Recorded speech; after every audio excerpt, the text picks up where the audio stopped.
Welcome everyone to round 2 of EduProtocols, classroom style. So where we have real life students. If you are in the chat and you're watching live, let us know what protocol you tried last week. And as we bring on our guests, we'll just kind of share if you tried one and which one you tried and how did it go. So let's start with Leah. So I actually shared out one that we're doing today.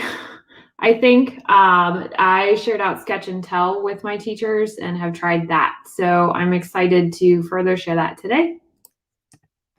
Fun. Megan? Yeah, I didn't share any or do any last week, to be honest. But I do have some coming up. And she talked about thin slides. Yeah, I did talk about thin slides, yes. No, you did. All right, Gennardo. Hi, I used AutoChef, of course, with some of my trainees. It was awesome. Awesome. And also, Gennardo has some news. Are we allowed to share your news live? Yeah, we're gonna translate some EduProtocols, and we will sooner give a presentation from EduProtocols in Spanish in Global. So yeah, news. So that's going to be really exciting to offer this in another language. I cannot wait, and I know that's a lot of work, so I appreciate you, Gennardo. And then we have Becky. Hey, I didn't try any yet, but I know that I connected with Natasha Clements and on Twitter, and we are going to try to rework that DDQ into a CER sign style. So I know that we're going to be working on that. Yeah, I can't wait to see that one when it's all done. All right, so if you want to see our long introductions, that is on round 1.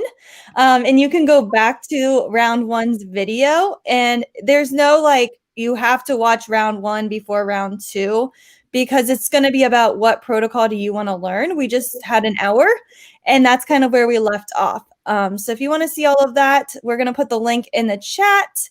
We're also creating a playlist for these. We're hoping to finish tonight, but I highly, highly doubt it. So if we don't, we're going to be back next Tuesday, same time. Okay, so part 1 is in the chat if you want to go back and rewatch it. Also, just a reminder that with round 1, I will do this for round 2 because I'm now obsessed with it. You can find the timestamps. So if you just want to see the Great American Race, you just click it and it will take you to that area in the video. You can also click here and find all the different chapters from round 1. And then you can see all about, I know somebody was mentioning the worst presentation ever. They did. And you can just watch that part of the video. So right here, it just shows that chunk. So it can be really helpful if you're just wanting to review one protocol or try one new thing out every single week. Just pick one. And again, you don't have to watch them in order. We're just going in order of the books. And the Math Edu Protocol just came out last, I believe, Friday. So we added a couple more protocols because I had to buy the book, of course. And so that's what might make our presentation a little bit longer. In the chat, I'm going to throw in, if you want to make a copy of the presentation, you are more than welcome to do so. I don't know if I actually put in the right link. I don't think I did. I think that's the first round. This one has updated slides. And this is if you want to follow along with us live. Let me grab that new link. So if you want to follow along with us live, feel free to make a copy of this deck. We just ask that you don't join the actual deck. We'll share it afterwards, but not during the presentation because we don't want it to slow us down because there are going to be students acting out each of the different protocols. All right, so we're going to go ahead and get started with the first one for tonight, which is primary source document. So primary source document is kind of like Iron Chef, which we talked about last on round 1. So it was one source, facts, and then a slide for each in 10 minutes. With primary source documents is students are going to search a primary source document, and they're going to put the name of the document, and then they're going to answer these questions. So for our students watching, we're going to do George Washington. So go ahead and search for a primary source document of George Washington. And then you're going to put the name of the document here. You're going to answer who wrote it. Is the source credible? How do you know? Are there other sources that might help you understand this one better? And then there's, again, those special ingredients or those secret ingredients. And they're going to find 4 facts that are interesting about their document. So then again, just a reminder, every single student is taking a slide and they're working individually on this activity. We do have a student absent today, so that is why this slide is going to be kind of blank for tonight. But as you can see, they're all working on their own slide. If I wanted to make this like a jigsaw activity, maybe students are working in a group, finding that document, and then they're each answering this these questions to help their slide and their information. So again, every slide's probably going to look a little different. You can see right here, Megan's just kind of putting George Washington, yes, why. So she's just answering the questions like that, where this, I think Leah's on this one. Again, she's answering them, but then she also added an image, and you can see the students kind of work as they're going. Again, you could make this a group activity and every student works together to answer these questions, or you could just do it quickly individually. And if you do it individually too, you have all these different documents that you can help the students kind of maybe partner up with another student and give feedback or look over their information and check their questions and their answers. So that is primary source document. So again, just like Iron Chef. And then the next one we're going to do is 3X math. So for this one, they're down here in the show notes. We have, let's see. And we have Carrie, who is tardy to class. So welcome, Carrie. We're glad you could make it. So we have 3-act math. And right here, if we're going to go ahead and click, and we're going to do this one. So it's peas in a pod. And what you do is it's like 3 parts. Also on, I have to find the link. There's a link that has a ton of them. And I don't think I linked it, but I will because I was looking at it today. So on this like website, they have a ton of 3-act math type of things that are already done for you. So what we're going to do is the students are going to watch this video. And again, I don't want to watch the video because if it has sound, I don't want it to like get us off. But your students will watch this video and then they're going to answer these questions. So what do you guys kind of wonder about these peas?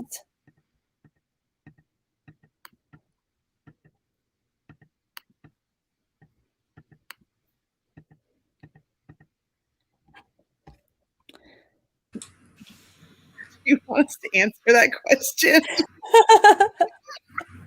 I'm like 5 steps behind you.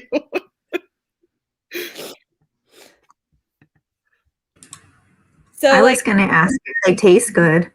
Okay. Ooh, Yeah, that would be a typical student question. Yeah.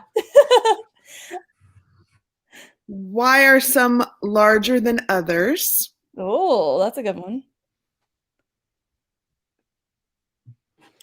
Is there always the same amount inside of a pod? Ooh. Oh, yes. Okay. So then you're getting the kids to just start to be curious about the content and the questions that they have.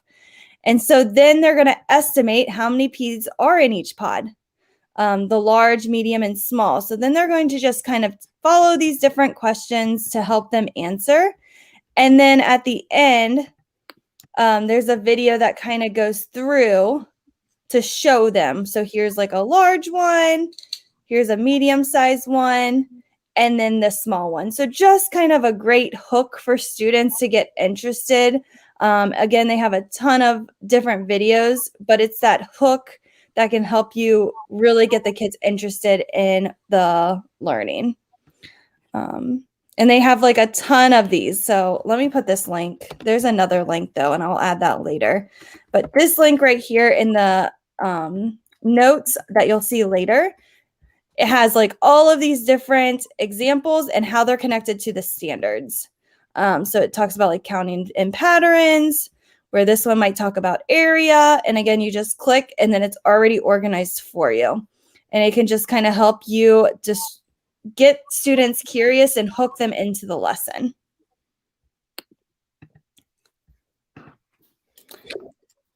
The next one is mini reports. Okay, so for this one, our students are going to go ahead and start looking at these helpful links about George Washington.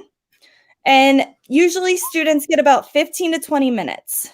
And then they're going to provide 3 to 5 bullet point of the information that they found in the article. So what happened in George Washington's early life, his presidency, and then his legacy. So go ahead and start trying to fill out this graphic organizer as you're looking at the different information in those articles. And students are also, they don't have to write in a full sentence in these 3 areas. And you want them to just be taking notes. So paraphrasing any ideas. If they do take something from the articles, make sure that they do kind of quote it or at least say like where they got it from, because they'll need that when they do their quick write. But right here, they're just going to quickly bullet point what they found. And this is helping them with that quick write of the paragraph. So it's really helpful. I see a lot of teachers that are just like, we're going to write a paragraph, and kids really struggle with writing, where this is very, very scaffold. The kids are going to create early life, the presidency, and then legacy. And so then, let's see. So you can see cherry tree thing is a lie. And you can see everybody's kind of working at their own pace. We have Megan, who already got her main idea done. And you'll have students that are those kids that are ready for that next step. So just kind of let them do work at their own speed.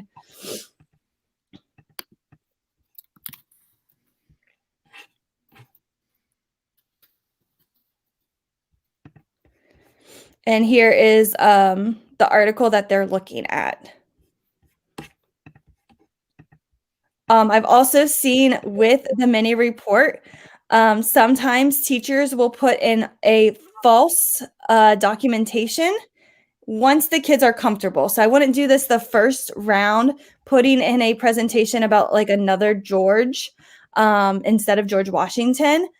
I would make sure you kind of keep it George Washington, but if you want to and your students get really good at this protocol, add in like a resource that might be like fake news or another person and see if they can catch it.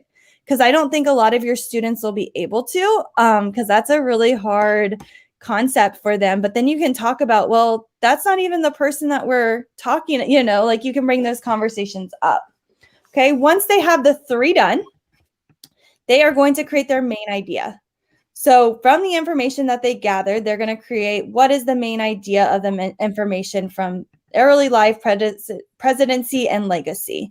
So they're just going to write a sentence right there.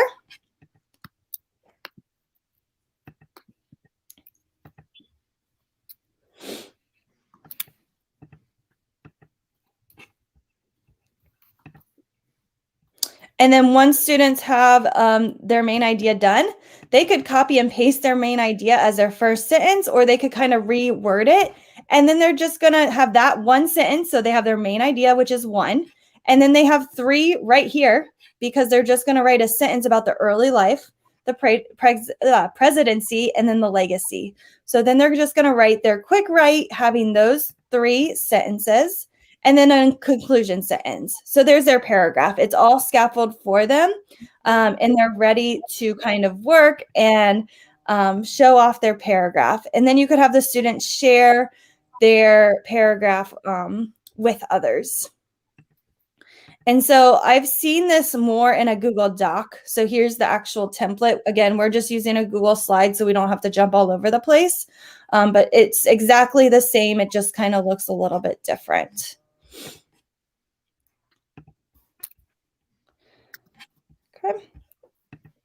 And that wraps up book number 1. So then we're going to go on to book number 2.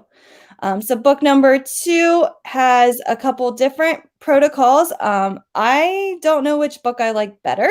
I feel like I stole protocols from both books that I just really like. So the first one we're going to talk about in book 2 is Sketch and Tell. So what we're going to go ahead and do, let's sketch and tell the water cycle. So I'll go ahead and go to your slide and you're going to go ahead and sketch and tell the water cycle. So as they're doing that, I'm going to talk about what sketch and tell is. So sketch and tell is one source, one slide, and then they're going to explain by their drawing and then explain by writing. Typically, it's no screenshot or images. And then they're going to do an end with like the gallery walk to make sure that kids are seeing all of the different sketch and tell activities. Or instead of a gallery walk, maybe you're just doing everybody in one slide. And so over here, I love this template that Amanda Sandoval made. She is like one of my favorite educators, and you should definitely follow her on Twitter. Over here, she kind of gives kids hints because, again, we don't want them to just drag in an image or screenshot that they found from Google.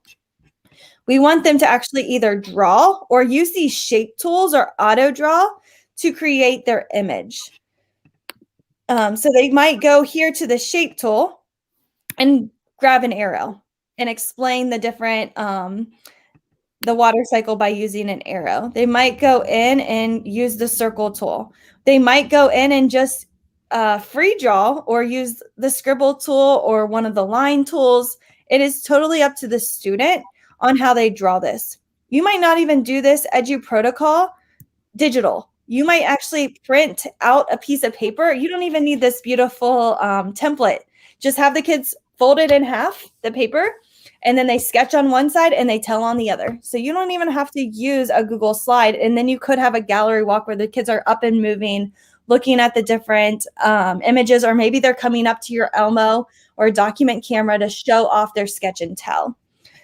So I love seeing these awesome sketch and tell drawings. They're really good, guys.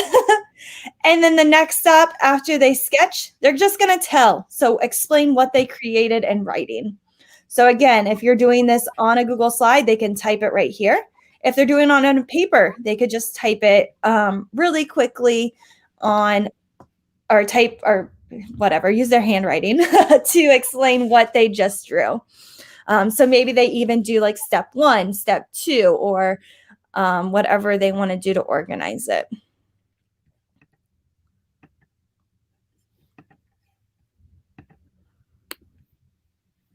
And of course, in last week, we kind of talked about these resources with the EduProtocols of the week. And so right here, we have Sketch and Tell, and there are so many different templates. If you wanted to just use like one that was more simple, there's one that has white and green. This one has graph paper. So maybe you need like a graph type of activity if you're using it for math. There's also Nearpod. I've seen teachers use it with Pear Deck as well. So they just add the drawing tool, and then the kids draw on one side and they type on the other. Then I've also seen Jamboard. So tons and tons of ideas on how to use Sketch and Tell using different applications.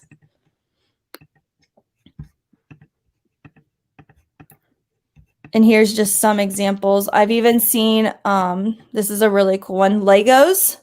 It doesn't even have to be drawing. Like the kids could just create. So they could use Legos. This one is gummy bears. I've also just saw one on Twitter that had Oreos. Play-Doh works as well too. So it doesn't have to just be drawing. Get creative with it as you think about it. So let's see what we've got on our Sketch and Tells. So then they just told exactly what happened. And then I would just have the kids, maybe Megan goes down to Carrie, Carrie goes down to Becky, Becky goes to Leah, and so on. And then they could leave a comment if they wanted to, or you could have them maybe take notes or something like that. Okay. Next one is Thin Slides. Thin Slides is a lot of fun. So what we're going to do for tonight's Thin Slide is your favorite movie. Okay. You're going to do one slide, one word, and one image of your favorite movie. So with thin slides, it is again on a Google slide, and you're going to use one word or phrase plus one image, one slide, and you get 3 minutes to do it. This is like one of the best exit tickets, entrance tickets ever, because you don't have to prepare anything. You can have your kids all in one slide and give them numbers, or you can just say, pull out a blank slide, go to slides.new, and pull up a blank slide and get creating with, what did we learn yesterday? It could be that question. What did we learn today? What is your favorite ice cream? You could do whatever you wanted to engage your students. And so then we have right here are the directions. They're going to claim a blank slide. They're going to do their favorite movie. I like to put what the topic is. One slide, one word, one image. They're going to put their name in the speaker notes. So down here. And then I always tell the kids, don't mess with anyone else's slides because if you don't say it, somebody will. And if they can't handle it, they come sit next to me and I do their thin slide for them and they tell me what they're going to do. And then they have 5 seconds to share. And then they have a total of 5 minutes or 3 minutes to create, depending on the topic.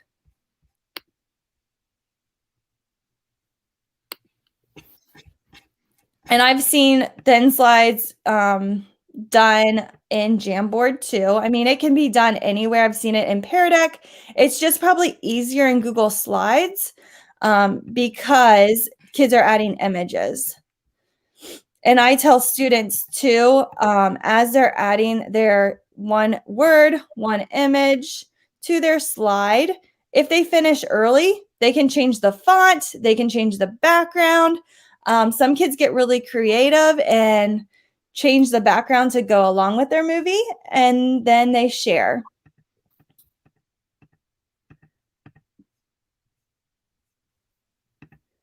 All right, so we'll have our students share real quick. Leah, what you got? Sorry, finding on mute. So my favorite movie is Star Wars, and I think of it as a saga. There's so many words I could use to describe Star Wars. Perfect. And then we have Ganardo. Oh, so fast for me today. Okay. Is this one yours? What's your favorite movie, Ganardo? Star Wars too. Okay. So there we go. And then it looks like Carrie is on this one.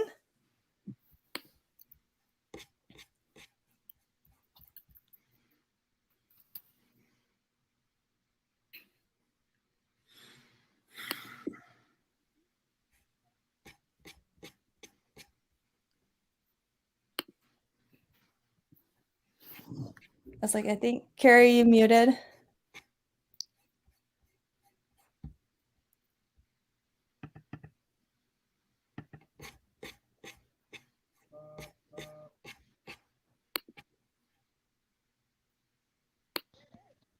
You can't hear me? We can now. Okay. Twilight, I know it's not a, popular, maybe a popular choice, but anyway, that's what I chose. And I was going to change my word after I put what it was.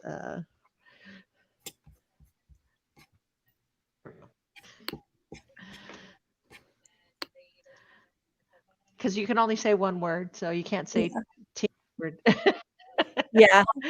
Yep. One word, but you can explain it in more. So that's where you kind of encourage the kids. All right, Megan.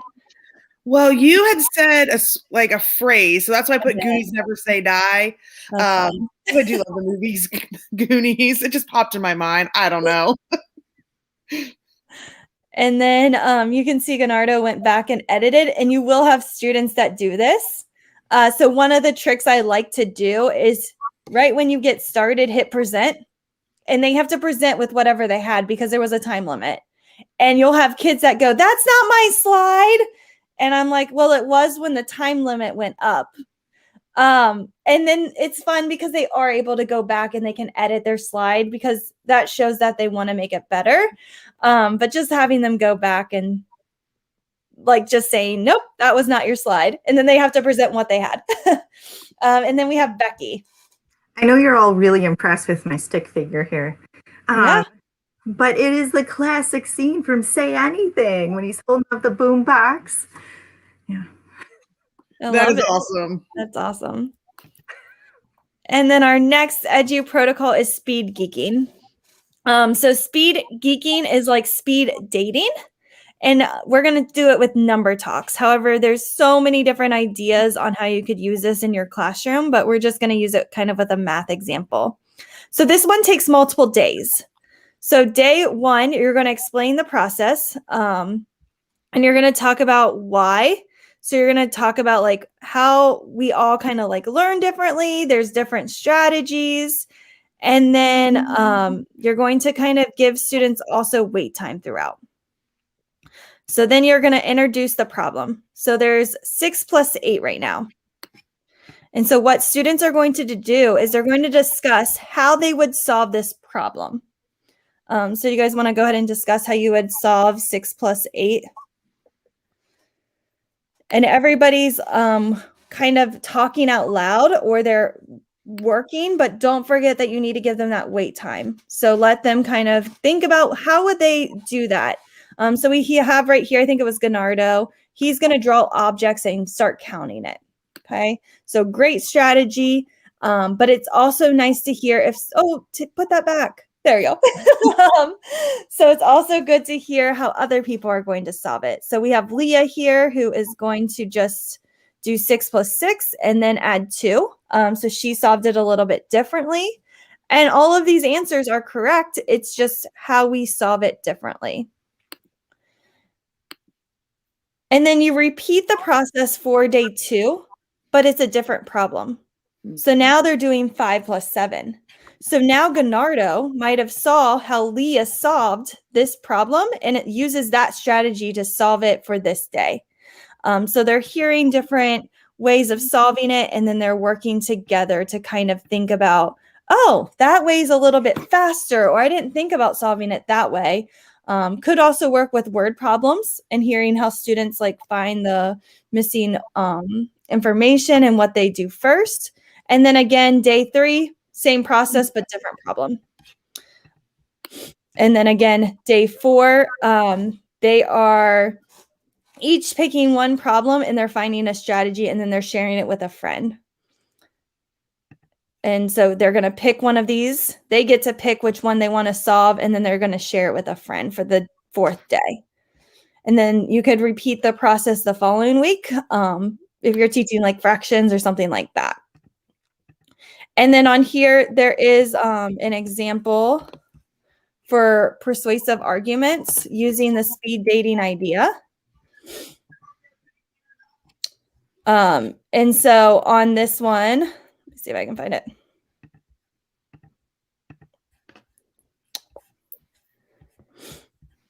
So here is the number talks one. And if you want to watch a tutorial, there's a tutorial. And then right here is the tutorial for persuasive. And all of the slide decks are on this website.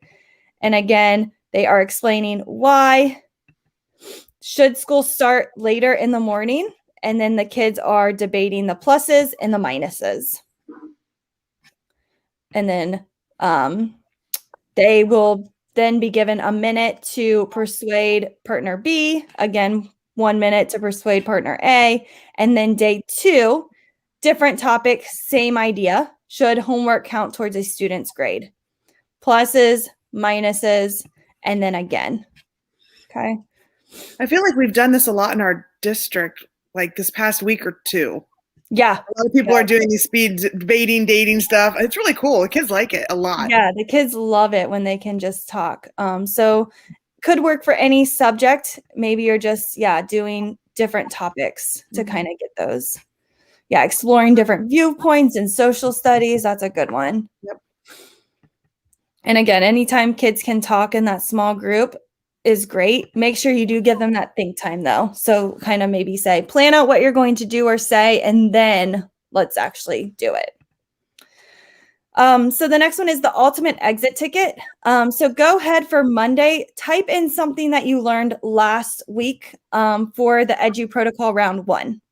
So go ahead and type in something you learned during round 1 on your slide. So typically for the ultimate exit ticket, students would get 5 slides for each of the different days. Typically, I'm just going to do it like this, and you could do it like this too, because this way you can see them all in one. But typically it would be 5 slides. For Tuesday, let's go ahead and put what you've learned so far today. So what have you learned from round 2? So round 1 is Monday, round 2 is Tuesday. Students have a few minutes and they just kind of jot down anything that they learned from the day. And then we're going to use a Pecha Kucha type of style, and each slide gets 20 seconds for them to present. So that's kind of why you would want to do this, as every student would get a slide, and then they get 20 seconds to present what they learned on Monday, what they learned on Tuesday, Wednesday, and so on. And then if you again go into File and you go into Publish to the Web, you can have it change automatically. Maybe we'll do 15 seconds. And then if I publish it, every 15 seconds, their slide will go. And so if they're not done, like if they finish within 5 seconds, they have 10 more seconds to figure out what they're going to say that they learned on Monday. So you have to kind of help them pull out that information, and they will get better as you practice this. And then Tuesday, again, they have that 15 seconds or 20 seconds, depending on how long you do it. And it just gets the kids talking. And then again, you have this great kind of brain dump about what they've learned for the week. And again, I wouldn't probably set it up all in one table. I would probably do 5 different slides just to help the students kind of chunk it out. So we can see we've learned a lot of Iron Chef, mini reports, speed geeking. So there's all of those. And then again, the kids would put the Google slide. I would probably assign it in Google Classroom. And then I would tell them, hey, Wednesday, pull it up again. So every day they're pulling up that same slide.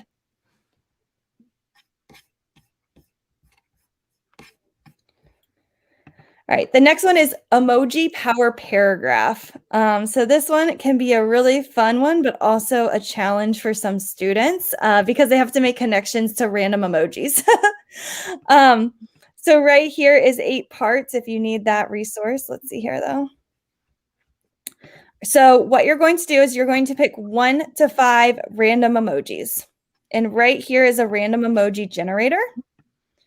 So there's our first one. and we'll do 5. Okay. So you go ahead and you just pick 5 random emojis. If you wanted to pick these out ahead of time, you could.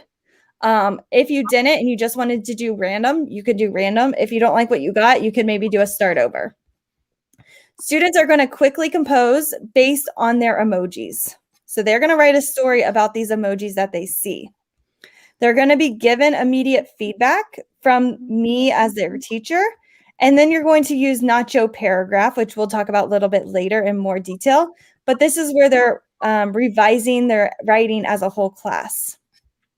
So down here on our activity for today, students are going to connect these emojis to a story. And our story for today is a mystery. So who done it? And right here we have clue number 1. So they're going to use emojis for their mystery. They're going to set the scene, what happened, where it happened, who did it involved, and how was it solved. But they have to use these emojis in their story.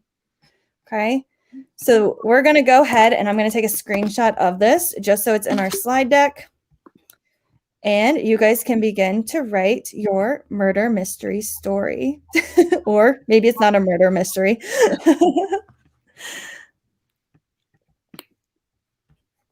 I feel like this is going to be a good one. I mean, the whale.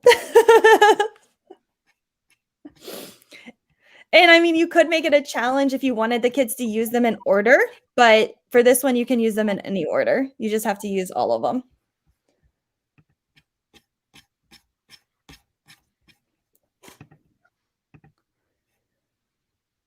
So right here, we can see a whale of a day.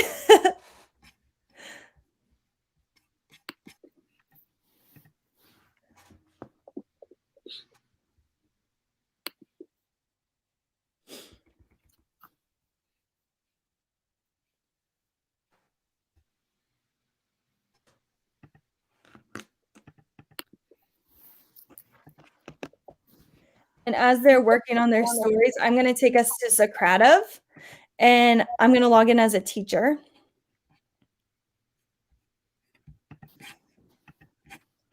And I'm going to steal one of their paragraphs, and I'm going to demonstrate the Nacho paragraph. However, you could have Socrative and just write the topic of their story, and then the kids could submit their writing right into Socrative. They wouldn't have to use a Google slide. And the magic about Socrative is that you can have the kids vote on who created the best story. You can make different different rewards for the story if you wanted to.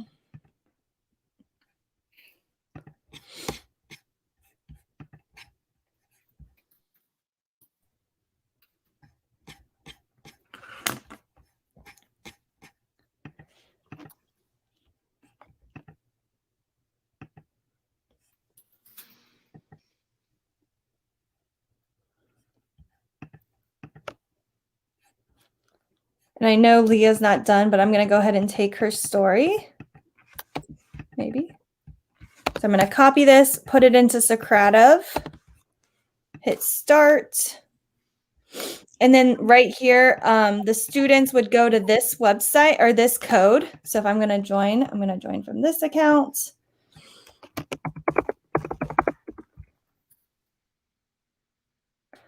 They're going to log in as a student. Their room name is whatever code it is at the top, and I don't think it changes. And then they're going to type in their name.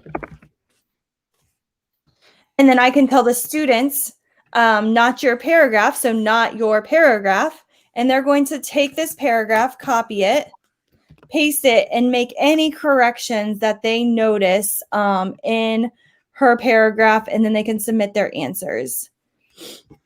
And so on my teacher end, I can see, no, I cannot show answers, or then I can show names or I can hide names.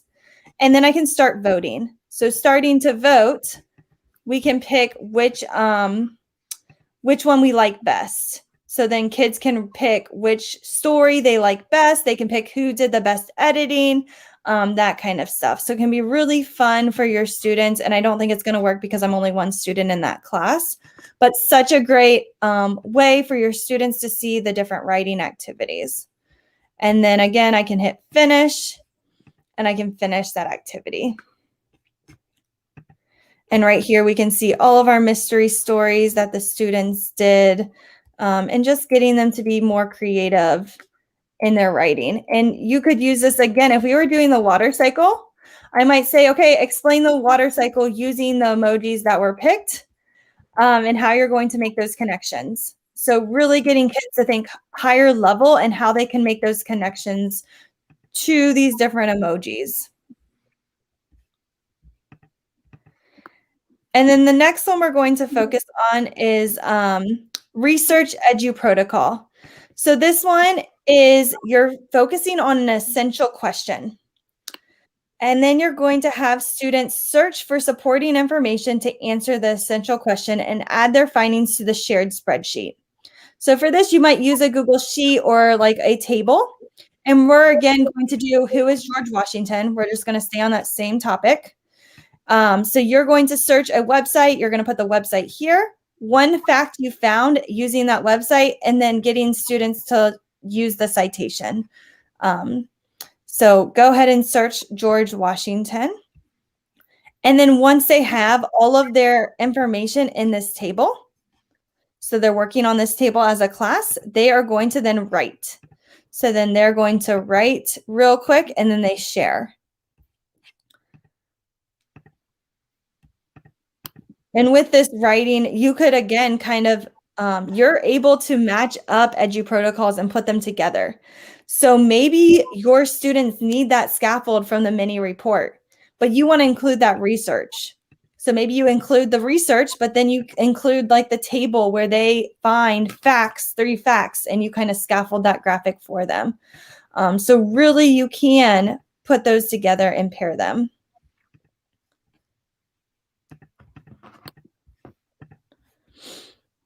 So we can see here the students' writings or the students' notes are coming together. And we can see it's a lot of copy and pasting. So you could even tell your kids, I want you to rewrite it, or maybe it's okay if they leave just the facts and copy and paste. That could be up to you, what you're teaching and what you're trying to do. And then again, they'll take all of this information and then they'll just write a quick paragraph about what they learned to summarize. And then they just quickly share what they learned from the research that the class did.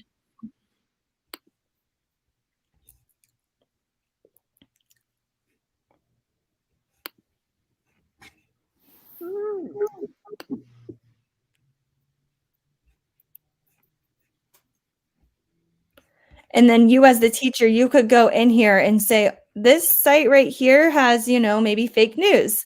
So we're not going to use it. And then you have a conversation in real time with your students about why that site might not be a good resource for your students and that kind of stuff.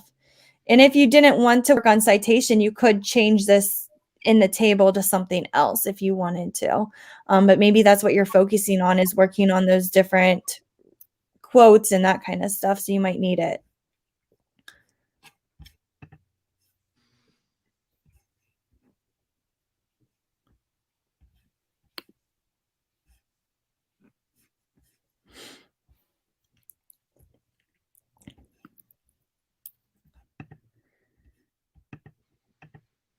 And so I would probably even scaffold this a little bit, like, all right, 5-10 minutes to do your research and then 15 minutes to write. And so once that timer is done, we're going to start writing. As students are waiting, they can be looking over the different facts or something like that.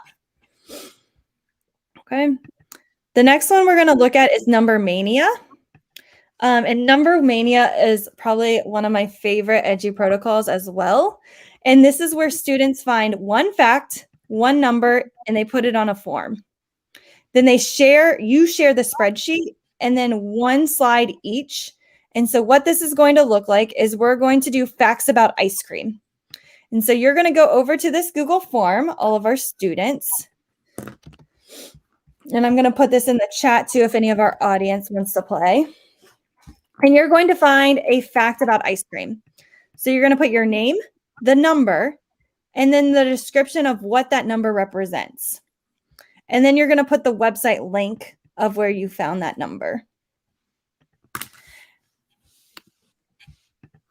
Okay, so right now we're at this step. We're finding the one fact and one number, and we're putting it on our form.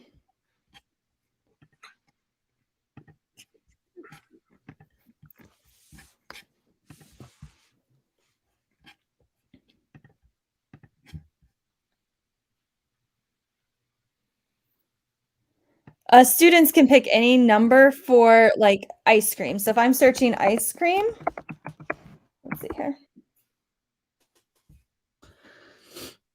I might go into, let's see here, graders. I love graders.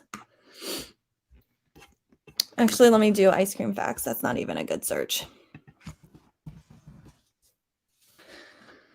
So right here there was a date.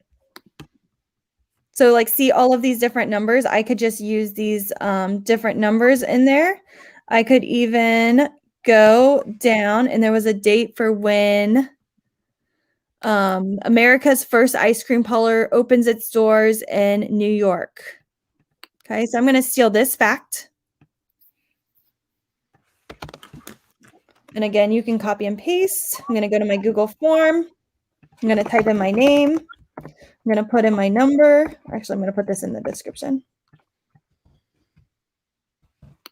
And so the number could be a date. The number could be a statistic. The number could be how many ice cream flavors there are out there, which I don't know. And then I'm just going to put the link to the source that I got my information. And then I'm just going to hit submit. And then as I'm submitting, here are all of the information coming in from our students. And again, research project done quickly. So I only had to find that one number, but all of these students are working together to find the pieces. So then the next step is every student's going to open up this Google Sheet. You're going to share this Google Sheet as every student can view. So you're going to make sure the students can view that sheet. And then what they're going to do is they're going to go down to their slide. And I like to provide some students with these icons already there for them, so they're not wasting a whole lot of time.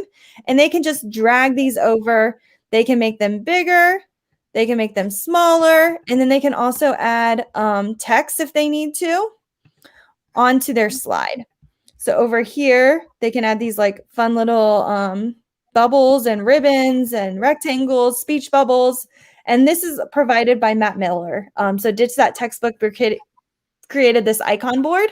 And so having these icons already for students can just be really helpful. So this one kind of looks like a milkshake. So I might just say like something about milkshakes and add that icon.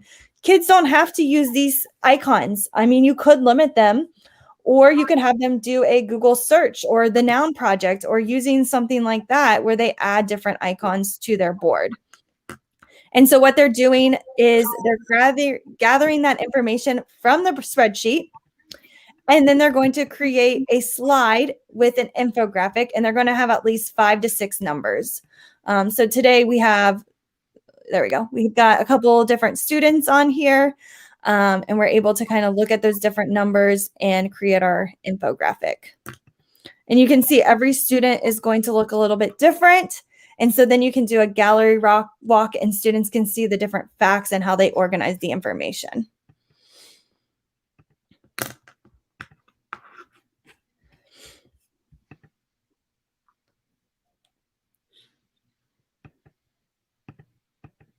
And again, like you can pick out your icons for your students, or you could just use these ones that are selected, or just let students create their own. I've seen some boards where they're just blank. So totally up to how you want to kind of create it and organize it for your students. And on my website, I have a couple examples that a couple other educators did. Let's see if they'll pop up. So this one was like on coffee. So you can see how every single student is different on how they created their slide about coffee.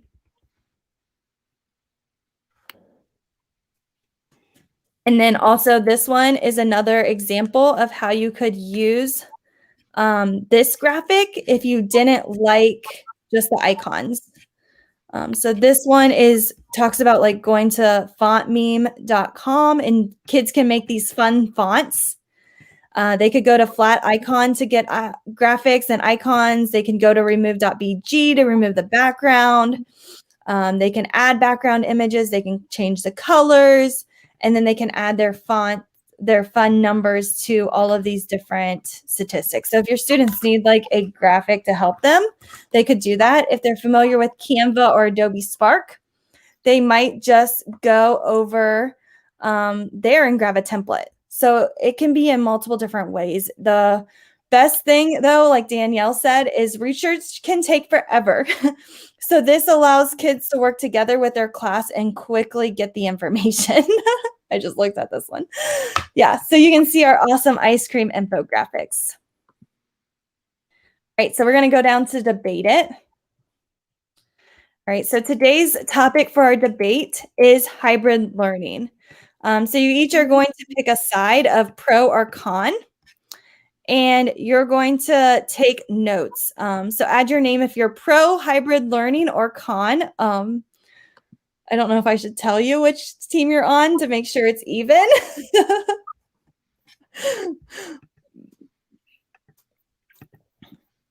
Okay, that works if we've got that. And then go ahead and start taking notes. So why are you pro? If you're green, you're going to go to the green notes and start taking why. And then same thing with the pink. So just quick, like a brainstorm, brain dump about why you might be pro or against hybrid learning. And you're just jotting down notes. You're explaining different things. And then it's very scaffold again. You're going to your opening statement. So our green is doing their opening statement. The pink team is doing theirs. And then you're gathering your facts. So evidence and then claims. So how does that evidence support the claim? Same thing for the pink team. And then fact two, fact three, and then a closing statement. So the first one's just kind of that brain dump, and then they're moving towards creating that debate. And then the students will actually debate the concept after they map out what they want to say. And so here is just a blank template if you need a copy of it, but it just kind of helps students to prepare for their debate ahead of time. And I had a teacher that did this kind of today, and I don't think he realized he was doing an EduProtocol. He did it on paper. So he just had his piece of paper printed, and the kids just wrote what side they were on. And then they just wrote out their opening, their facts, their evidence to support it. So again, does not have to be done on a Google slide, could be done on a Jamboard or whatever activity you wanted to use. And then the kids would debate back and forth about why they picked whatever they did.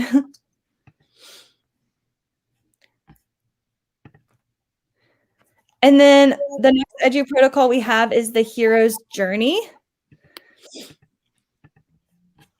So with this one, we're going to talk about the life cycle of a butterfly. And so students would take the life cycle of a butterfly and what they know and take it through the hero's journey story map. So what this would look like is right here, we have the population has decreased. So that's the call of action. And then from there, they lost their habitats due to 2 of the different reasons. And then they're going over here and they're finding that the US and Mexico, and so they have that helper. And then right here, they're changing the laws in California and Mexico to protect the butterflies. And so it just talks about the butterflies, but in a different way. So just another great idea to get students to think outside of the box in a new way to focus on what they're learning. Could be great for storytelling as well if they're working on a story that they have to write. Or maybe the water cycle or something like that, having the students take it through the hero's journey.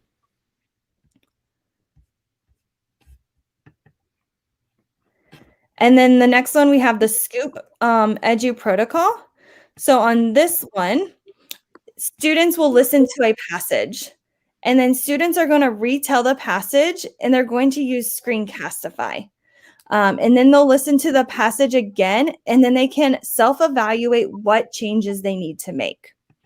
So if we're doing like tonight's presentation, go ahead and start taking notes about something you learned tonight that you plan maybe to use later this week. But for this activity, I would probably use like a podcast. So right here, like this But Why podcast is really good just to get students curious about different topics. And this one is like how chocolate and coffee get made. So I might have the students listen to this and then they take notes. And then again, maybe through their notes, they could do a Screencastify, they could do Flipgrid like Leah said. So many different options that they could use to record, and they could just retell their story. And you might just have them do a screencast if you wanted to see their slide, or you could just have them tell it. Maybe they don't even need to take notes. They could just tell it. So every student could just tell it and then add their video to a slide or share it in Google Classroom or on Flipgrid. Again, everything's really nice in Flipgrid because it's all in one.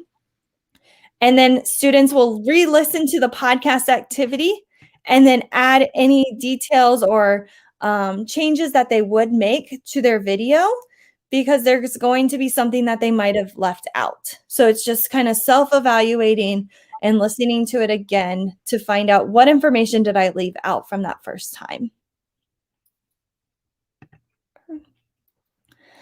This next one is a fun one for AR books. So if you're reading any books that kids might be doing independently, it's called the Game of Quotes. And so students are silent reading. And what they're going to do is everyone brings a book to class. And so every book is different. You could use the same book or same passage And after 10 minutes of reading it, one of the cards are going to pop up. So when a card pops up, the best excuse for being late to class. So I want you guys to think of like a movie quote or a book that you're reading currently. And what is something from that book or movie that would be the best excuse for being late to class? And you're going to type that over here on this page of books. And again, kids are reading just for 10 minutes. And in that time, they don't know what the card is going to be. And there are so many different ideas for this. So down here, I believe, there's a blog post. And right here are so many different examples. So like one of them's like, what would Minnie Mouse say? A line from a note passed in class that you wouldn't want the teacher to read out loud. A sentence that would be better if it was read in a British accent. So all of these different ideas that you could add, and you can play different rounds, or you could just do one round just to kind of engage your students. And then when the first student gets it, they're going to say, I've got it. And after that first student has it, you start a 2-minute timer for everybody else. When the timer runs out, every single reader will share their text that they found at their table, and then you're going to have the kids vote for who had the best one. So are these quotes from the book or like things that we're thinking about the book? It's from the book. I mean, you could probably change it to what you're thinking to make that connection, but it is like the protocol's like from the book.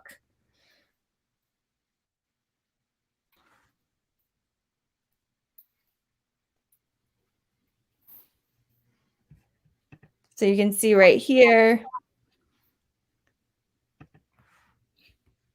And then kids just share out real quick what they found from the book. So just a fun way to engage your students. And then the next one we have Fast and Curious. So Fast and Curious is one quick rep, immediate feedback, and then one more rep.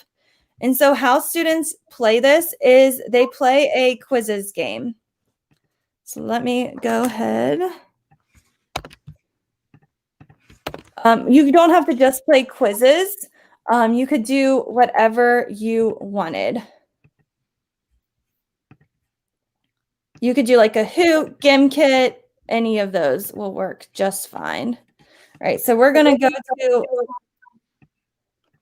joinmyquiz.com and we're going to type in this game code.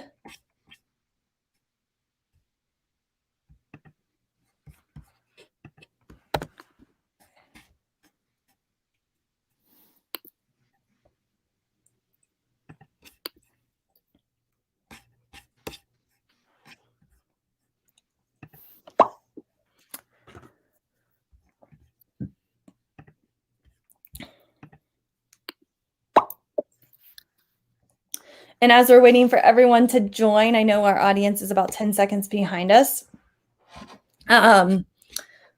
Monday, students have never seen these vocab words, the concept, whatever. Tuesday, you do the same game. Wednesday, you do the same game. Thursday, you do the same game. Friday, their score should get to 100. So it's just that ongoing repetition that the students are doing. Okay, I'm going to go ahead and start the game, but if you want to play, you still can join.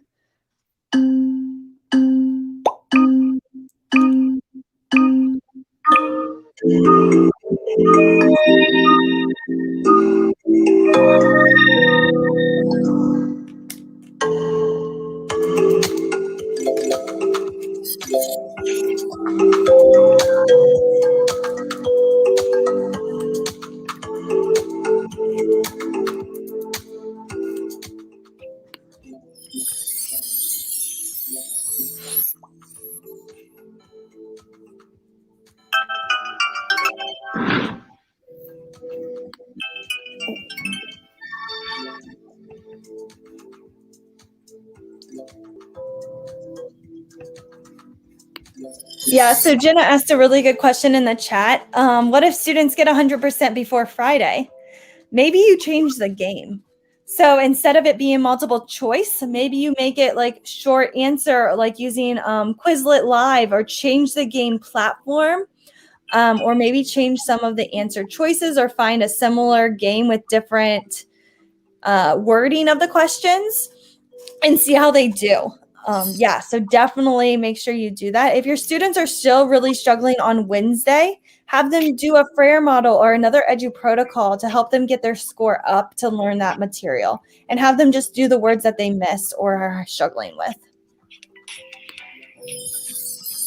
Okay, I'm going to go ahead and end this game. And once you end it, we're going to see our winners.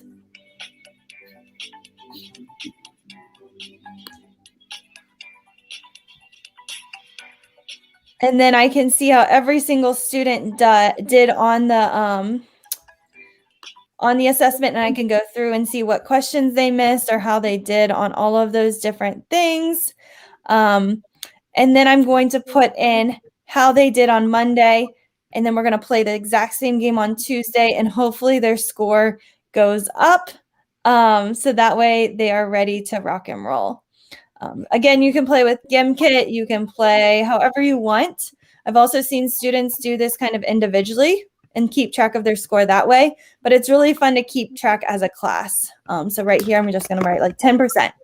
And then by Friday, our goal is to get to 100. So they might do 20. They might go up by 40. Thursday, they're doing pretty good at 80. So the goal is to try to get to 90 to 100. And again, it's quick. Yeah, it's quick activities to get kids just ready to go with the vocabulary of the lesson. And then we're at the math book. So we have almost made it. And I think we're going to have to come back next week. So we will be back again next Tuesday because we hit our hour mark, but we're going to finish up the book. And then there's just a couple protocols that never made it into a book. So we'll look over those as well, and we will try to finish this in a 3 series. So I will get that link ready, and hopefully we can see you guys next week. Students, what do you guys think about book 2? That's good. Hey, I actually have a question. Yeah. You know, with students that have IEPs and maybe processing delays and things like that, how does this work with, we got to keep it fast, but not all students can get it done that fast. So what can you do to make sure you grab those students too? I've seen like with the mini report, let's see if we can find it. So maybe with the spec ed teacher, you give these 2 articles the day before. And those kids read the articles with the spec ed teacher the day before, and then they're ready to go ahead and start working on these different prompts. Also, we did Iron Chef, and it was a full inclusion class, and the kids that were on an IEP were leading the groups. The teacher was shocked, to be completely honest, because she was like, they don't participate. One of the kids in his IEP says that he shouldn't present in class. Like, he has a speech impediment, so he shouldn't. That kid, you would have no idea that was in his IEP. He got up and just started taking over the group and explaining it. So I think some of these activities they can really excel in, but also maybe if you know about a student, looking into their IEP and maybe giving them, okay, a day ahead of time, we're going to be doing this activity. And I want you to be prepared before we walk in, and just working with your spec ed teacher. Yeah. But yeah, some of them are really fast, but a lot of times they can keep up with them because they're so engaging. Yeah. Any other questions? Feel free to add them to the chat as well.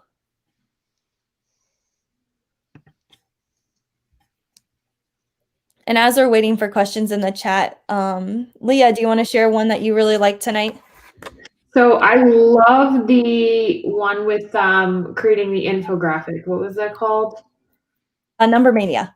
Number Mania. That was, I think, one of my favorites because I love that you could just grab a number, grab the fact about that number, and then have students work on creating that infographic. That was really cool to me. Yeah, that one's a good one. All right, Megan. I really like the mini reports, especially teaching social studies, to kind of just get something down quick and kind of focus in on something. So I could see myself definitely using that mini reports in class definitely Yeah, soon. and with mini reports, the first one's probably going to be awful, Oh, yeah. Of but it course. gets better over time. And I Yep. think that's another thing with our spec ed population is you're doing these reps over and over and over again. And so they're getting that immediate feedback to know, okay, am I doing this correctly or not? And then they're doing the rep over and over again to where they can find success out of it. And I'm still a huge fan of thin slides. Mm-hmm. Yeah, that's a good one. All right, Carrie. I really like the game with the Fast and Curious. I really like that. I think that would be really good, and you could use that a lot of different ways too. So I like that one. Yeah. Becky? So I was thinking the hero's journey because I'm a science teacher and we're trying to incorporate more storytelling in science. And that would be for identifying that problem and kind of working through it. So that would be a really good framework for that. Yeah, definitely. And then Gennaro. I like it a lot. Speed Geeking, but definitely Number Mania is my favorite today. Yeah, that's a really good one. I didn't see any questions in the chat, but again, feel free to reach out to myself on Twitter, and I'm more than happy to answer any questions that you might have or any resources that you weren't able to find. I can help direct you that way. But we will be back next week again, hopefully finishing this up. Sorry, students.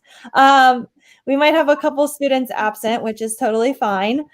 And we're just going to do it again. So hopefully we're going to finish up the last book, which is the math book. So if you haven't read it, you've got a week to read it. It just came out.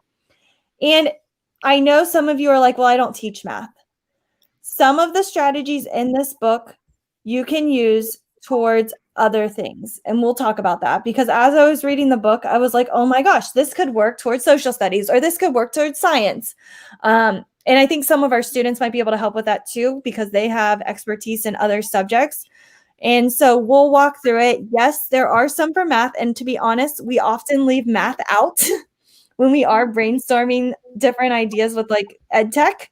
So I'm really excited about next week, but just know you can still come.